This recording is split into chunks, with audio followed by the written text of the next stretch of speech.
ভাই আমি তো যা করেছি এটা সব তো কপালে লেখা। আমি গান শুনেছি, মিথ্যা বলেছি, গুনাহ করেছি, নামাজ পড়ি নাই, জুয়া খেলেছি, যা যা করেছি, কারণ আল্লাহ তো আগে আমার তাকদিরে এটা লিখে রেখেছেন। আমি কি করতাম বলুন? আমার কপালে লেখা ছিল, এই কারণেই তো করেছি, আমার কি দোষ? না ভাই, আপনি একটা মারাত্মক ভুল বুঝেছেন। আল্লাহ যা লিখে রেখেছেন তা তার গায়েবের জ্ঞান থেকে। তিনি জানতেন আপনি কি করবেন, তাই তিনি লিখেছেন। কিন্তু কাজটা আপনি করেছেন নিজের ইচ্ছায়, নিজের পায়ে।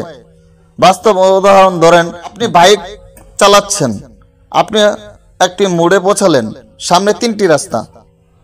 একটি রাস্তা মসজিদের দিকে, মানে ভালো কাজের দিকে। 2 নম্বর রাস্তা হালাল ব্যবসার দিকে, সাধারণ বৈধ পথ। 3 নম্বর রাস্তাটা হলো হারামের দিকে, যেখানে গান, মদ, জেনা, জুয়া খেলা, বিভিন্ন খারাপ কাজ চলে। আপনার সামনে কেউ বাধা দেয়নি, আপনার হ্যান্ডেল আপনার হাতে, আপনার সিদ্ধান্ত আপনার। আপনি চিন্তা করলেন, তারপর নিজেই 3 নম্বর গুনাহের রাস্তা ঢুকলেন। এটা নিয়ে আল্লাহ সুবহানাহু ওয়া তাআলা বলেন, আমি তাকে দুটি পথ দেখিয়েছি। সূরা বালাদ আয়াত 10। অর্থাৎ ভালো ও মন্দ দুটাই দেখানো হয়েছে। এখন বেছে নেওয়ার দায়িত্ব আপনার। এখন ধরেন, আপনার বড় ভাই আপনার স্বভাব খুব ভালো জানে, তিনি বহুবার আপনাকে গাফেলতে দেখেছেন।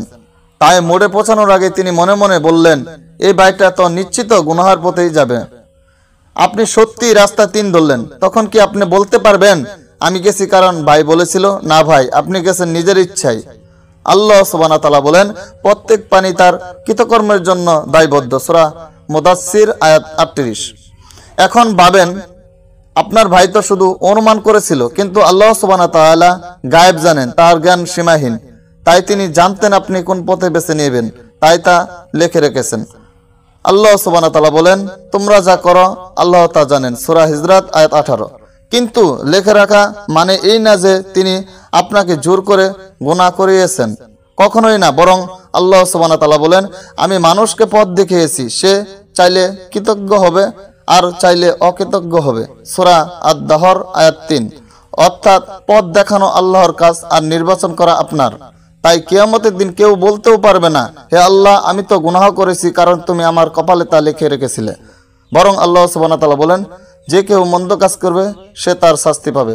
সূরা আন-নিসা আয়াত 123।